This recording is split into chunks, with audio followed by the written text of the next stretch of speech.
Hi, my name is Wendy Figone and I'm a John Barnes trained myofascial therapist. And today I'm going to demonstrate for you how to release your paraspinal muscles from a myofascial perspective. And I have Ben here who's going to help me demonstrate this.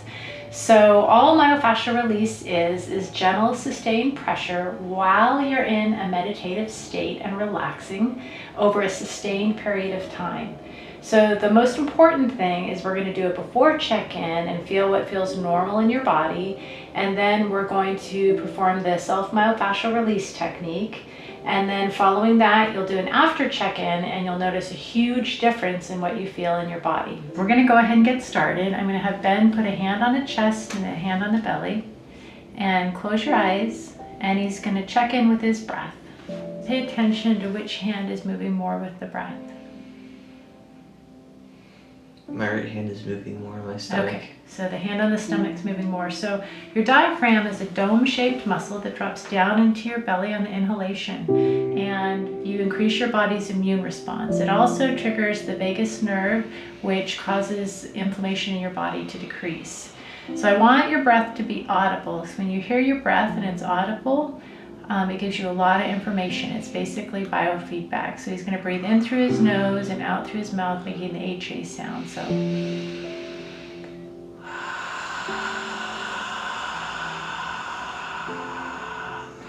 when his exhale is nice and steady like that, it means his parasympathetic nervous system is doing a great job. Good. So breathe in through your nose, belly rises, long slow HA sound out through the mouth. And then bring your navel into your backbone to push out all the air. So when you engage your transverse abs, you're getting really good core work, and your breath's going to get louder.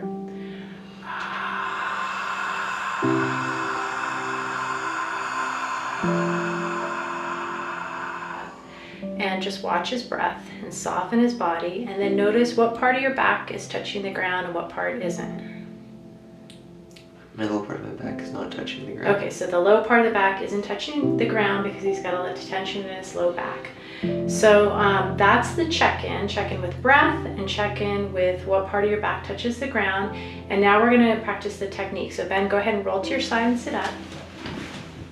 And we're going to get a foam roller, and all the tools I have are on my website, links to them, wendyfigone.com. This is a high density, pretty hard foam roller, so if you lay on this by itself, your body will probably tense up against it and you won't get much release.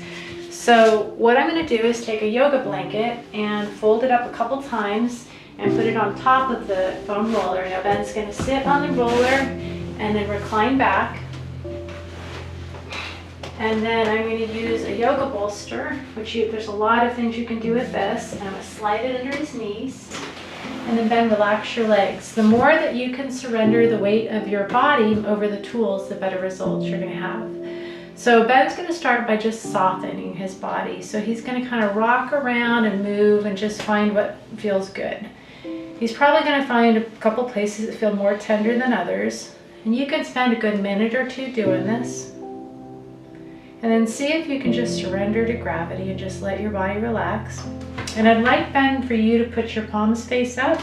Because of technology, we're hunched over a lot. So this is basically called reposturing. You're getting in the opposite position that we're in all day. Okay, so we're going to do a little bit of shoulder yoga. So we've got a PVC pipe that you can get from Home Depot. They have big long ones that you can chop. And Ben, I'm going to have you grab this.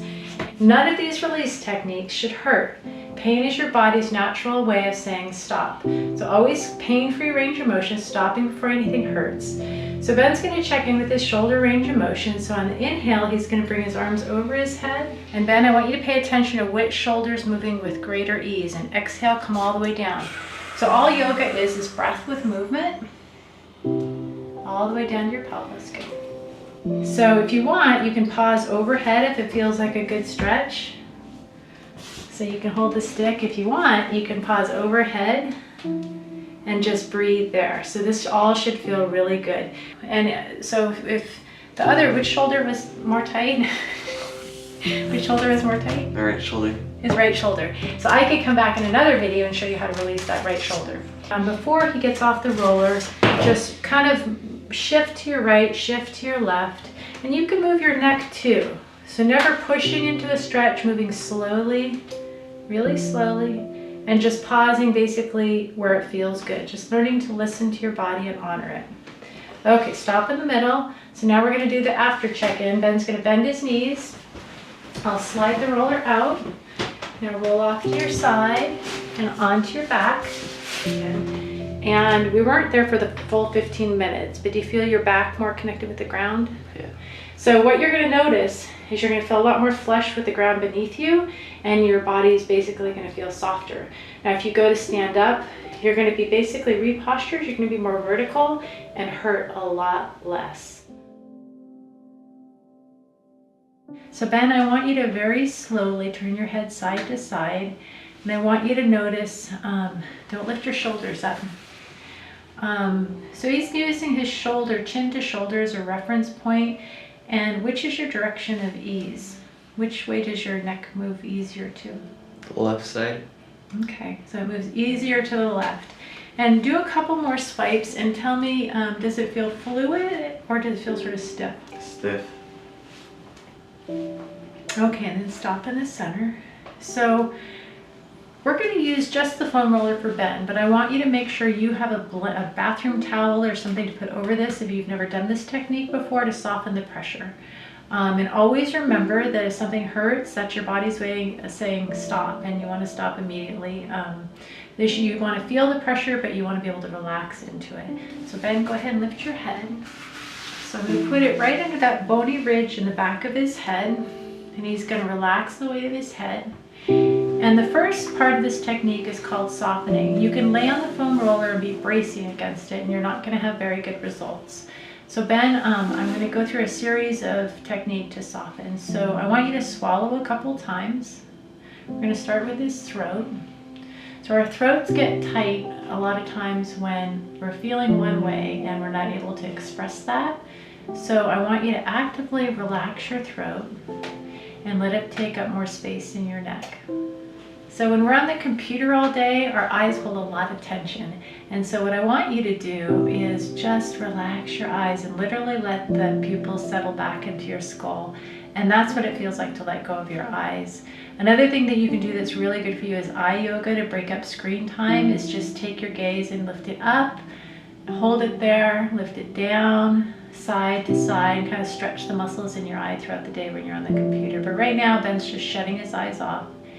Okay, so that's the softening part. Now Ben's going to very slowly move his head side to side, even a little more slower than that. So I want full range of motion, really slowly, and I want you to pay attention to where it feels tender. And then Ben's going to stop when he finds a place that feels tender. And there might be many of them, so just pick one.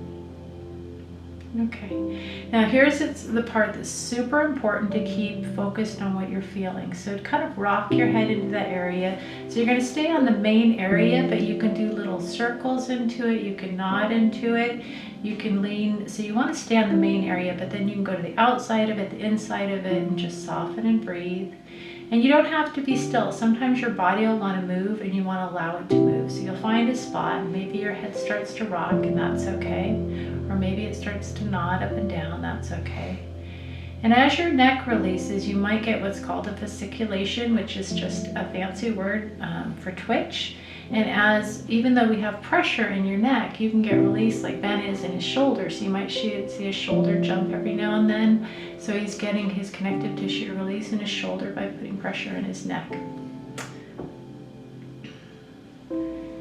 So I would spend a minimum of 10 minutes on your neck to see the best result. And now we're going to do the after check-in. So Ben, go ahead and lift your head up and relax your head down. And you can see already that his forehead and his chin are a little more level. And usually the space underneath the cervical spine gets less too. So that's another thing you can look for. So Ben, now turn your head side to side. And notice his chin gets farther over his shoulder. And does it feel a little easier to move, a little more fluid? So as your connective tissue releases, it also rehydrates. You're going to feel a lot greater fluidity in your movement.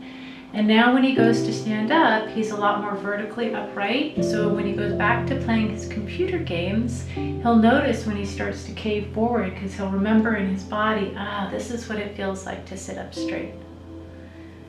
That is cervical paraspinal release. Thank you. Okay. That is the myofascial release technique for the paraspinal muscles. Thank you.